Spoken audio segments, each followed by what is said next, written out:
And with that, I am proud to yield 5 minutes to a man who was one of the leaders in opposition to giving the president the authority to unilaterally go into Iraq, a man who was studied and effective on the Ways and Means Committee, the gentleman from Texas, the Honorable Lloyd Doggett.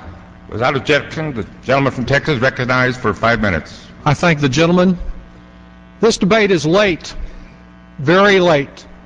Thousands of deaths too late.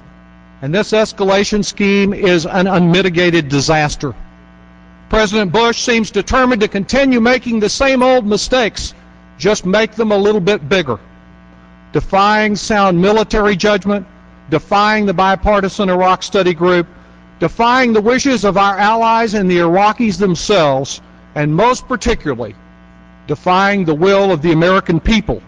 This president continues to pursue a go-it-alone strategy in Iraq. Like most every problem that he has created, and there are many, he seeks only to pass it along to his successor, who we will elect next year. Pass along, in this case, what is no doubt the most colossal foreign policy failure in American history. The administration's top budget official told me in a hearing just last week that, quote, the best minds in the Pentagon see no need to fund this escalation, which has not yet really begun, for more than another 7 months. In truth, our military has been so overstretched that it cannot sustain a prolonged escalation, even when it unfairly recalls inadequately supplied troops for a second, third, and fourth tour of duty.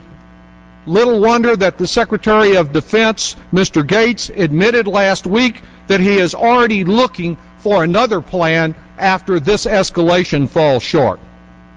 This week, this House, we say stop the increase. And next, we must begin the decrease with a phased withdrawal from Iraq. We should not act precipitously, but we must move very expeditiously to extract our troops from the crossfire of the warring factions in this civil war quagmire.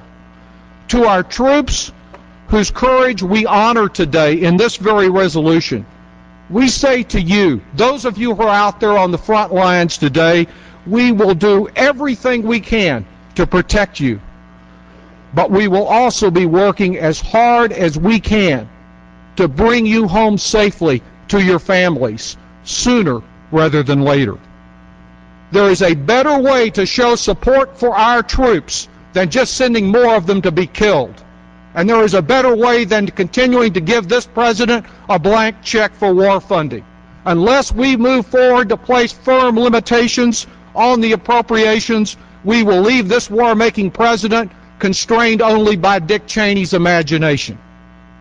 The words of our adversaries in this debate have often been very sharp.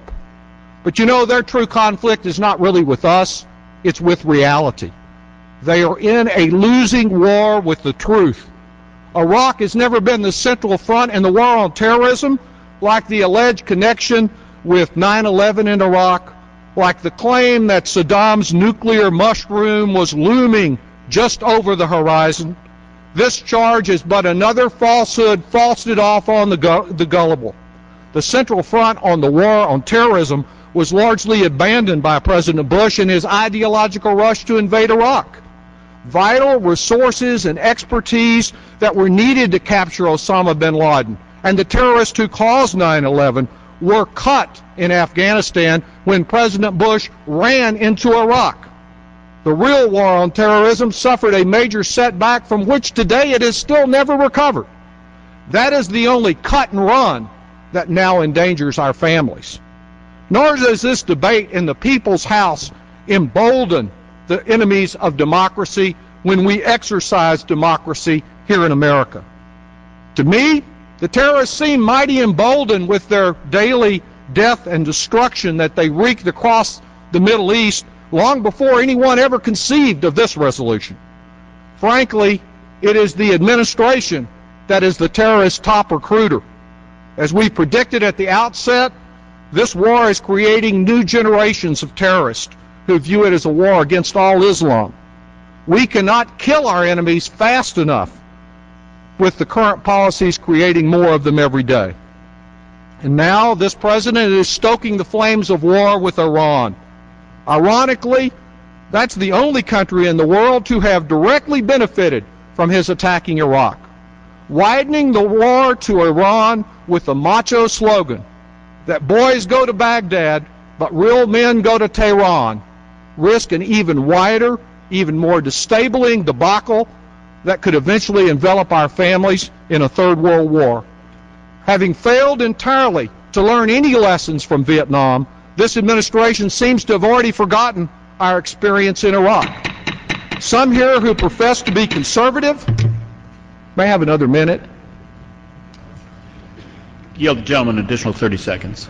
Some here who profess to be conservative have been very liberal with billions of misspent taxpayers' dollars, and very liberal with the blood of others in the sands of Iraq. President Bush was absolutely correct when he personally declared his war in Iraq to be a catastrophic success. He has certainly been successful at creating one catastrophe after another in Iraq. Our nation is great enough with sufficient resources, creativity to change course, but each day we delay, we sink further into a quagmire from which fewer and fewer good choices remain. Gentleman from New York.